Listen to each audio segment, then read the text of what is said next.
Good morning students. Bengali আমরা আজকে শিখব ভ আর ম।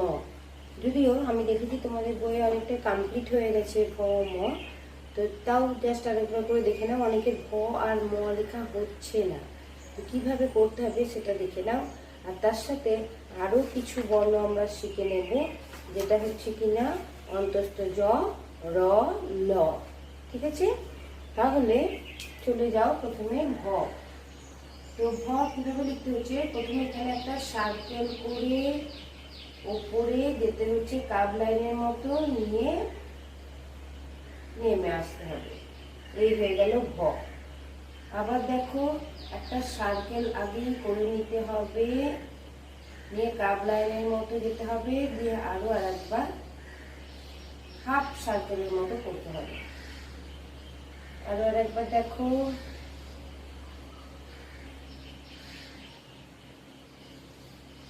এই হয়ে গেল আমাদের ভ। এরপরে আমরা চলে যাব ম। ম ম কিরকম না, প্রথমে আগে এস, যেমন তোমরা দেখো একটু এসের মতো হবে, নিয়ে এখানে একটা গোল করে নিচে চলে আসতে হবে, তারপরে একটা স্ট্যান্ডিং লাইন। ঠিক আছে, আর একবার দেখো একটু জাস্ট এসের মতো করে একটা সার্কেল করে নিচে নেমে যেতে হবে, নিয়ে একটা স্ট্যান্ডিং লাইন। এই হয়ে গেল ম। তাহলে ভ আর ম অলরেডি তোমাদের জানাই আছে, যে একটু যদি উল্টো পাল্টা লেখা হয়ে থাকে তাহলে ঠিক সেগুলোকে কারেকশন করে নেব। এরপরে অন্তস্থ জ আমরা লিখব। অন্তস্থ জ লেখা খুব ইজি, শুধুমাত্র স্ল্যান্টিং লাইন দিয়ে স্ট্যান্ডিং লাইন দিয়ে আমরা অন্তস্থ জ লিখতে পারি। তাহলে স্ল্যান্টিং লাইন দেবো, নিয়ে স্ট্যান্ডিং লাইন, অন্তস্থ জ। এই হয়ে গেল তোমাদের অন্তস্থ জ। হলো অন্তস্থ জয়ের পরে র। র কিরকম, তোমরা তো ব লিখতে জানো, ঠিক একই রকম ভাবে প ফ ব যেমন লিখেছিলে ঠিক একই রকম ভাবে ব লিখে নিয়ে নিচে একটা গোল করে দেবে। আবার দেখো গোলটা ছোট লাইনে যদি করো সেটাই বরং বেটার হবে।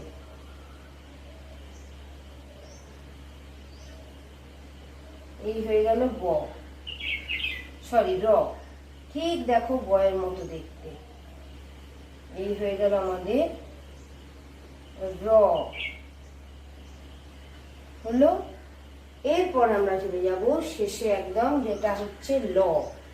ঠিক আছে, লটা কি করতে হবে, প্রথমে সার্কেল করে হাফ সার্কেলে আসতে হবে, আরো আরেকবার হাফ সার্কেলে আসতে হবে, নিয়ে এইভাবে একটা উপর থেকে সোজা দাগ নামিয়ে দিতে হবে। এই হয়ে গেল আমাদের ল। প্রথমে এখানে সার্কেল করে হাফ সার্কেল দুবার আসতে হবে, নিয়ে একদম একটা সোজা স্ট্যান্ডিং লাইন। এই হয়ে গেল ল। আরো আরেকবার দেখো, হাফ সার্কেল করে, তারপরে সার্কেল করে হাফ সার্কেল নিয়ে ল, সার্কেল করে হাফ সার্কেল নিয়ে ল, নিয়ে একটা স্ট্যান্ডিং লাইন। এই হয়ে গেল আমাদের ল। তাহলে দেখো আমরা অনেক কিছু আর কি শিখে নিলাম। অলরেডি ভ আর ম তো হয়েই গেল উপরে। ভ কিভাবে লিখবো না, ভ লিখতে হবে প্রথমে তোমাদের স্ট্যান্ডিং লাইন তো নয়, সার্কেল করতে হবে, অর্থাৎ হাফ সার্কেল করে সেখানে আমাদের নিয়ে আসতে হবে ভকে। ঠিক আছে, তাহলে প্রথমে আমাদের কি করতে হলো না, সার্কেল করে হাফ সার্কেল উপরে দিয়ে তারপরে নিচে হলো ভ লেখা আমাদের। তাহলে সার্কেল করে হাফ সার্কেল, তারপরে একদম উপরে নিচে গিয়ে উপরে যেতে হবে ভ। ম কিরকম মানে, ম পুরো এস একটা লিখবে, এসের মতো লিখে একটা সার্কেল করে নিচে গিয়ে উপর থেকে একটা স্ট্যান্ডিং লাইন, সার্কেল করে এসের মতো লিখে সার্কেল করে নিচে গিয়ে উপর থেকে একটা স্ট্যান্ডিং লাইন। এরপরে অন্তস্থ জ। অন্তস্থ জ কি না, অন্তস্থ জ হচ্ছে কি না, পরপর স্ল্যান্টিং লাইন দিয়ে আমরা অন্তস্থ জ করতে পারি। ঠিক আছে, পরপর স্ল্যান্টিং লাইন দিয়ে আমরা অন্তস্থ জ করতে পারি। 3 বার স্ল্যান্টিং লাইন দিয়ে 1 বার স্ট্যান্ডিং লাইন দিয়ে অন্তস্থ জ, ঠিক 3 বার স্ল্যান্টিং লাইন দিয়ে স্ট্যান্ডিং লাইন দিয়ে অন্তস্থ জ। র, র লেখাটা তো তোমাদের কাছে কোনো ব্যাপারই নয়। র যেটা হচ্ছে সেটা হচ্ছে কি না, ব যদি লিখতে জানো তাহলে র লেখা কোনো ব্যাপার নয়।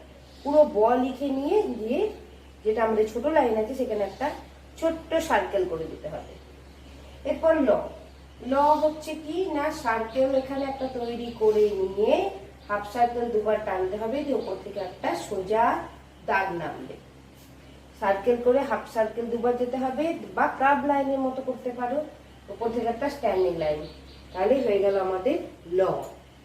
ঠিক আছে, তাহলে ভ, ম, অন্তস্থ জ, র, ল, এই কয়েকটা আমাদের শেখা হয়ে গেল। তো মেন তোমাদের হোমওয়ার্ক থাকছে অন্তস্থ জ, র, ল, তিনটে আমি একসঙ্গে করে দিলাম।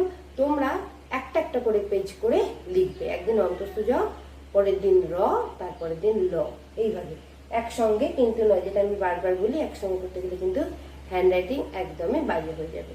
ঠিক আছে, এরপরে আমরা শিখবো যে অন্তস্থ জ, র আর ল দিয়ে কি কি হতে পারে। ওকে,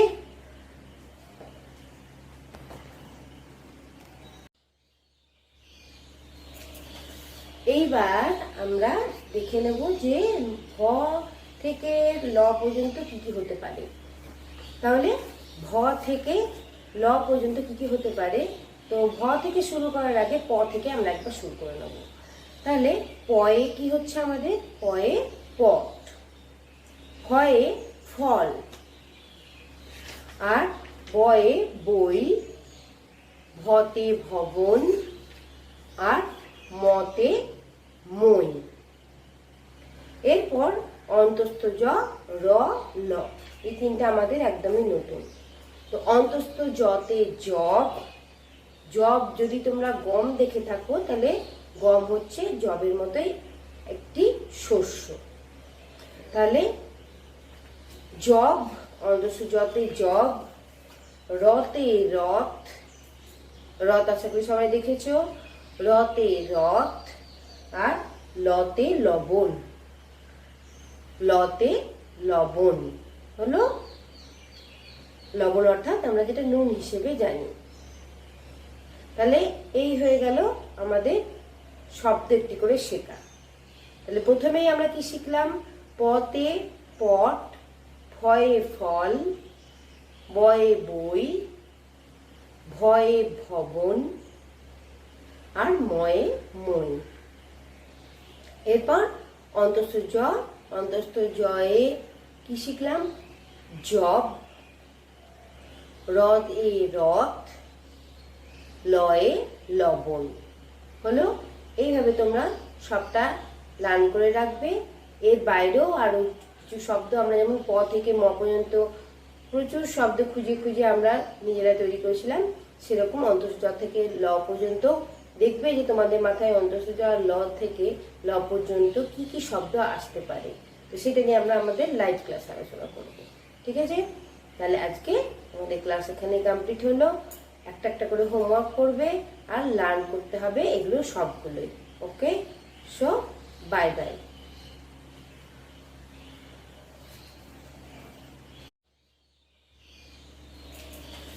এইবার আমরা দেখে নেব যে ভ থেকে ল পর্যন্ত কি কি হতে পারে।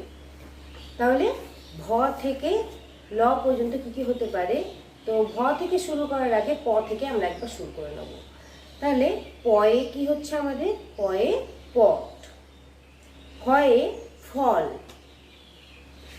আর বয়ে বই, ভতে ভবন, আর মতে মই। এরপর অন্তস্থ জ, র, ল, এই তিনটা আমাদের একদমই নতুন। তো অন্তস্থ জতে জব, জব যদি তোমরা গম দেখে থাকো তাহলে গম হচ্ছে জবের মতোই একটি শস্য।